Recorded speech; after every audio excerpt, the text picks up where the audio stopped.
Richard Ramirez, o predador da noite que aterrorizou a Califórnia. Imagine acordar no meio da madrugada com um barulho estranho vindo da sala. Você se levanta para verificar, mas não faz ideia de que, naquele exato momento, um dos criminosos mais perigosos da história dos Estados Unidos está dentro da sua casa. Essa não era apenas uma possibilidade para os moradores da Califórnia em 1985. Era um pesadelo real.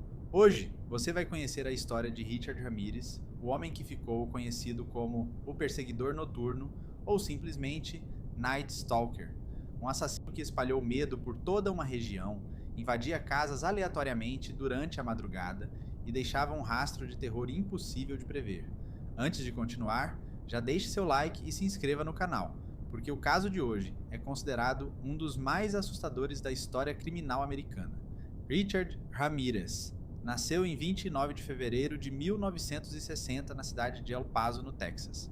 Desde cedo, sua infância foi marcada por violência, agressões e contato com pessoas envolvidas em crimes. Muitos especialistas acreditam que diversos fatores da sua juventude contribuíram para a construção de sua personalidade extremamente violenta, tá? Mas ninguém imaginava o que estava por vir. Durante os anos 1980, Ramirez passou a viver como um andarilho, sem emprego fixo, envolvido com drogas e pequenos furtos. Ele passava despercebido pela sociedade, até que tudo mudou. No dia 28 de junho de 1984, uma senhora de 79 anos, chamada Jenny Winkle, foi brutalmente assassinada em sua própria casa. O crime chocou os investigadores pela violência empregada. Na época, ninguém sabia que aquele seria apenas o começo de uma sequência de ataques que entraria para a história.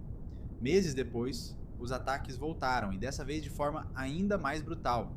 O problema era que Richard Ramirez não seguia um padrão comum. A maioria dos serial killers escolhe vítimas específicas. Ramirez não.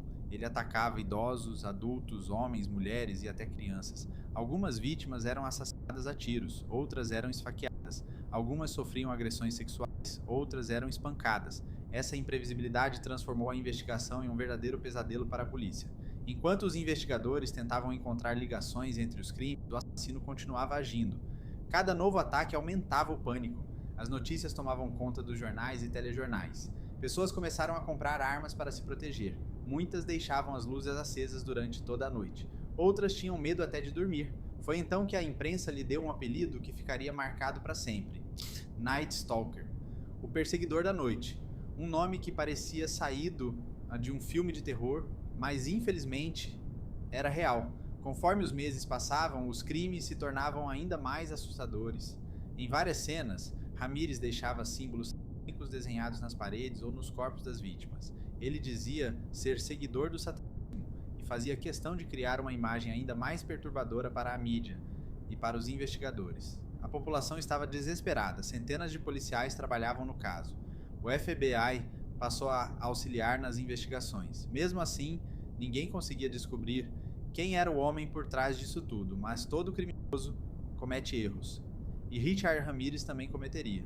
Após um dos ataques, os investigadores encontraram impressões digitais que acabaram se tornando a principal pista do caso.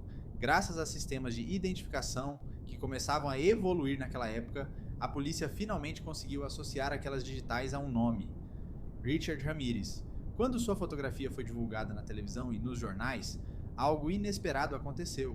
A população inteira passou a procurá-lo. Era como se toda a Califórnia estivesse participando da caçada, e então chegou o dia 31 de agosto de 1985, o dia que encerraria um dos capítulos mais sombrios da história criminal americana.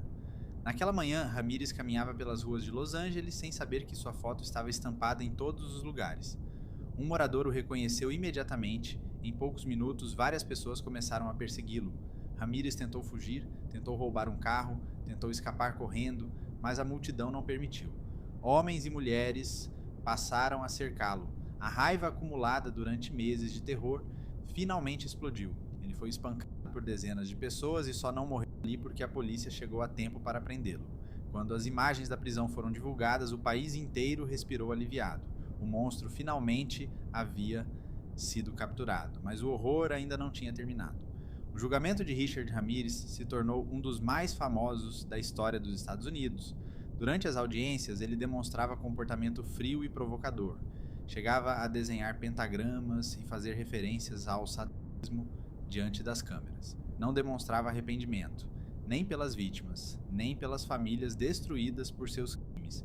Em 1989, após um longo processo, Richard Ramirez foi considerado culpado por 13 assassinatos, diversas agressões, tentativas de homicídio e invasões de residências. A sentença foi clara: pena de morte. Mas existe um detalhe surpreendente nessa história. Apesar da condenação, Ramirez nunca foi executado. Ele passou décadas no corredor da morte enquanto recursos judiciais eram analisados. Finalmente, em 2013, morreu aos 53 anos em um hospital da Califórnia devido a complicações relacionadas a um câncer e outros problemas de saúde. Até hoje, o caso Richard Ramirez continua sendo estudado por criminologistas, investigadores e especialistas em comportamento humano, não apenas pela quantidade de crimes, mas porque ele representava algo muito mais assustador: a imprevisibilidade.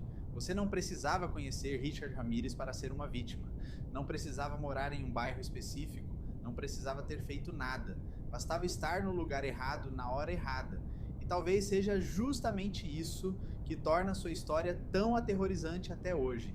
Se você chegou até aqui, comenta: eu sobreviveria ao Night Stalker?